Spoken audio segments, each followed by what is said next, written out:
गांव की बहन। फूलमती काकी, अंजलि दीदी के लिए शहर से फोन आया है। जल्दी से भेजो दुकान पे, नहीं तो फोन कट जाएगा। हाँ हाँ बेटा, अभी भेजती हूँ। अंजलि बेटा, तेरे लिए शहर से फोन है। सब काम छोड़ के जल्दी जाके सुन ले, नहीं तो फोन कट जाएगा। हाँ माँ, अभी जाती हूँ। जरूर मीनाक्षी दीदी का फोन आया होगा। हाय अंजलि। नमस्ते दीदी, मेरा मतलब हाय, कैसी हो आप? यहाँ तो सब ठीक है। मामा मामी कैसे हैं? तू कैसी है? मेरे तो एग्जाम्स होने वाले हैं। हर रोज कॉलेज जाना पड़ता है। Lectures, extra classes, private coaching. Oh, मैं तो इतना थक जाती हूँ, क्या बताऊँ। आपकी कॉलेज वाली बहन जी आपको इतना पढ़ाती है, तो घर कब जाती हैं आप दीदी? अरे नहीं नहीं, ये सब सिर्फ मेरी प्रोफेसर नहीं पढ़ाती। मैं अलग से दूसरे टीचर्स के पास भी पढ़ने जाती हूँ। दीदी, फिर तो आप बहुत थक जाती होगी ना। आप ना पैदल मत जाया करो, टांगा ले लिया करो दीदी। नहीं मेरी भोली बहन, ना मैं पैदल जाती हूँ, ना ही यहाँ टांगा मिलता है। मैं बस से जाती हूँ और थोड़ी दूरी के लिए रिक्शा ले लेती हूँ। सच्ची? वहाँ पर टांगे नहीं, बस चलती है? वाह, वो भी हर रोज? हमारे गांव में भी बस आती है, दिन में 2 बार। यही तो खास बात है शहर की। यहाँ बसें पूरा दिन दौड़ती हैं सड़कों पर। और सिर्फ बसें ही नहीं, कार, स्कूटर और ट्रक भी। और तो और थोड़ी दूरी पर तो हवाई जहाज भी है, जहाँ से हवाई जहाज आसमान में उड़ते हैं। अच्छा दीदी, मैं फोन रखती हूँ। बुआ जी फूफा जी को मेरा नमस्ते कहना। हाँ माँ, हम लोग शहर में क्यों नहीं रहते? बुआ जी, फूफा जी और मीनाक्षी दीदी तो शहर में ही रहते हैं। अरे क्योंकि तेरे बुआ जी की शादी शहर में हुई थी, इसलिए बेटा। शादी से पहले वो भी तेरे पापा और दादा दादी के साथ गांव में ही रहती थी।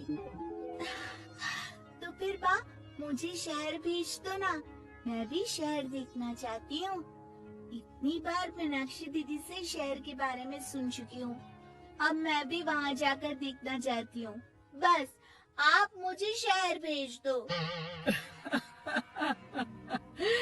ठीक है, इस बार गर्मियों की छुट्टियों में कुछ दिन रह आना शहर, अपनी बुआ के घर। अब तो खुश ना? हाँ माँ, बहुत खुश। आप देखना, मैं शहर जाके कितने मजे करती हूँ। अंजलि अगले दिन स्कूल जाती है और वहाँ अपने सारे दोस्तों को अपने शहर जाने की बात बताकर चिढ़ाती है। अरे श्वेता, शीतल, सरोज, तुम लोग इन गर्मियों की छुट्टियों में कहाँ जा रही हो? एकादशी वाले गांव के मेले में। हम तो दूसरे गांव में नानी के घर जाएंगे। उनका घर नहर के किनारे है, बड़ा मजा आएगा। हम इस बार कहीं नहीं जा रहे, बल्कि हमारे घर में रहने के लिए मेहमान आएंगे। और तू? अरे मेरा क्या है, मैं तो बस पास वाले शहर जा रही हूँ, अपनी बुआ जी के घर। वहीं रहूंगी कुछ दिन। तुम लोग चिंता मत करना, मैं चिट्ठी लिखूंगी तुम सबको वहाँ से। पापा, मुझे तो चक्कर आ रहे हैं, जी घबरा रहा है। बेटा, शहर आने की जिद भी तो तूने ही की थी। अब पहली बार बस में चढ़ी है तो यही होना था। भुगतो।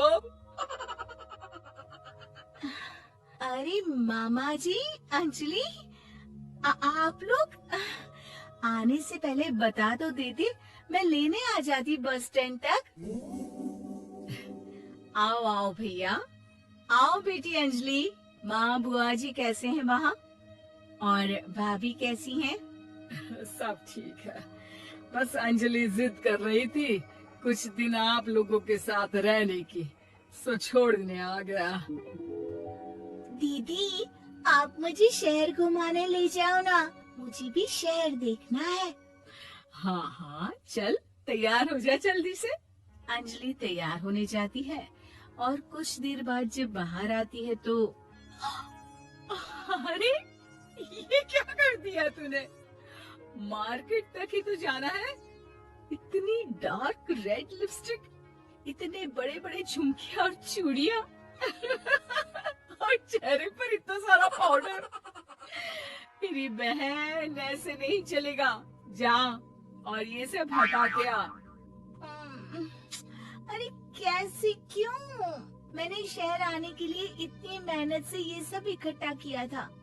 और वैसे भी मैंने देखा है मोहल्ले की राधा काकी के टीवी पर एक फिल्म चल रही थी, उसमें हीरोइन ना ऐसे ही तैयार होकर जाती है घूमने। सब पता है मुझे, मैं तो ऐसे ही जाऊंगी दीदी। अंजलि शहर की चकाचौंध को देखकर बहुत हैरान और खुश होती है। ऊंची ऊंची इमारतें, सड़क पर दौड़ती गाड़ियां, बड़ी बड़ी दुकानें, उसकी एक्साइटमेंट का ठिकाना नहीं था। दीदी, ये छोटा सा कमरा सड़क के किनारे क्यों रखा है? इसमें कौन रहता होगा? ये कमरा नहीं, पीसीओ है, पीसीओ। यहाँ पर लोग फोन करने आते हैं, सिक्का डालकर। ओ, हमारे गांव में तो दुकान पे ही जाते हैं बात करने। अच्छा चल, तुझे रेस्टोरेंट में खाना खिलाने ले चलती हूँ। Excuse me, 2 plate noodles please and 2 Cola. Meenakshi को ऑर्डर प्लेस करते हुए अंजलि बहुत ध्यान से देखती है और थोड़ी ही देर में ऑर्डर लेकर वेटर आ जाता है और खाना टेबल पर रख देता है। अरे, ये लंबी लंबी सेवइयां खाते कैसे हैं दीदी?